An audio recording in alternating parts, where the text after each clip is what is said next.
माझ्या लाडक्या बहिणींसाठी आम्ही योजना सुरू केली. मुख्यमंत्री माझी लाडकी बहीण योजना. लगेच कालवा झाला, पोटात दुखायला लागलं, उलट्या व्हायला लागल्या. काय करायचं? लगेच त्याला विरोध केला. म्हणाले कोर्टात गेले ही योजना बंद पाडायला. मुंबई उच्च न्यायालयाने एक थोबाडीत दिली लावून त्यांना. बोले तुम्ही हे कोर्ट याच्यामध्ये काय हस्तक्षेप करणार नाही, कारण गरीब कल्याणासाठी योजना आहे. मग ते थांबले नाही, नागपूरला गेले. कोण नागपूरला? वडपल्ली का कोणतरी वडपल्लीवार कोणाचा माणूस आहे?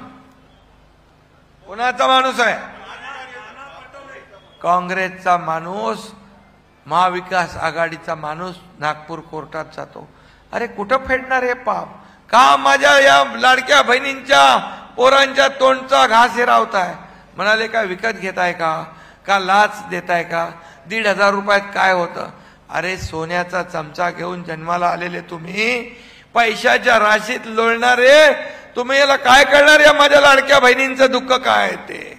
आणि म्हणून त्यांनी म्हणाले आमचं सरकार आलं, महाविकास आघाडी आली तर आम्ही या सर्व योजनांची चौकशी लावू. या योजनांमध्ये कोण दोषी आहेत त्यांना जेलमध्ये टाकू. मला सांगा कोणाला धमकावतायत? या पोकळ धमक्यानं एकनाथ शिंदे घाबरत नाही, भीक नाही घालत. आणि माझ्या लाडक्या बहिणींसाठी जर जेलमध्ये जायची पाळी आली तर एकदा नाही, हा एकनाथ शिंदे 10 वेळा जायला तयार आहे.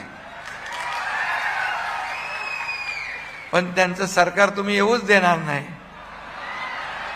त्यामुळे मुंगेरी लाल के हसीन सपने बघू द्या त्यांना. बरं म्हणाले पैसे नाहीत मग कुठून देणार? हे असंच चाललंय. म्हणाले येणार नाहीत खात्यात पैसे आल्यावर म्हणाले माझ्या बहिणींना म्हणाले लवकर काढून घ्या, नाही तर सरकार काढून घेईल.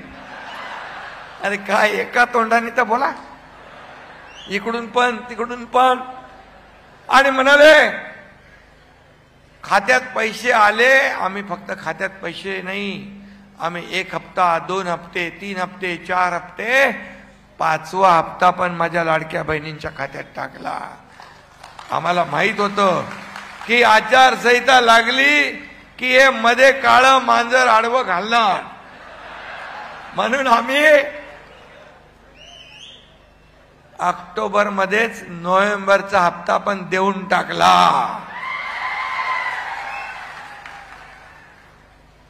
हे सरकार माझ्या लाडक्या बहिणींच्या खात्यात हप्ते भरणार आहे.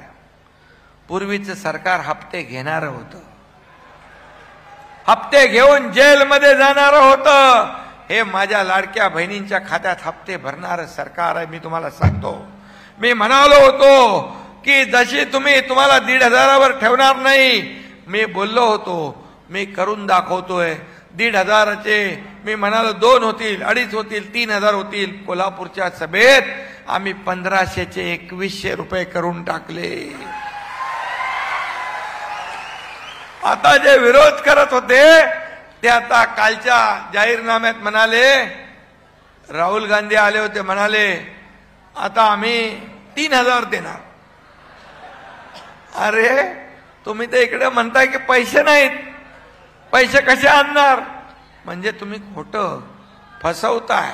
कारण राजस्थानमध्ये तुम्ही फसवलं, हिमाचलमध्ये तुम्ही फसवलं, तुम्ही कर्नाटकमध्ये फसवलं. योजना केली, जाहीर केली आणि नंतर निवडून आले, म्हणाले पैसे नाहीत, केंद्राने आम्हाला पैसे दिले पाहिजे. यापासून आपल्याला सावध राहायचं आहे. तुम्ही देणार, आम्ही तर देऊ लागलो. अरे 5 हप्ते गेले पण, आणि जशी निवडणूक झाली 20 तारखेला मतदान, लगेच तुमच्या खात्यात डिसेंबरचे पैसे पण आम्ही टाकणार. येडे झालेत ते, बितरलेत. एवढ्या लाडक्या बहिणी सगळीकडे बघून त्यांच्या पायाखालची वाळू सरकली आहे, त्यांचा पराभव दिसू लागलेला आहे. आणि म्हणून मी आपल्याला सांगतो, तुम्हाला लाडक्या बहिणींना फक्त आम्ही या हजारांवर ठेवणार नाही. माझ्या लाडक्या बहिणींना लखपती झालेलं आम्हाला बघायचं आहे, लखपती झालेलं. हे आमचं स्वप्न आहे.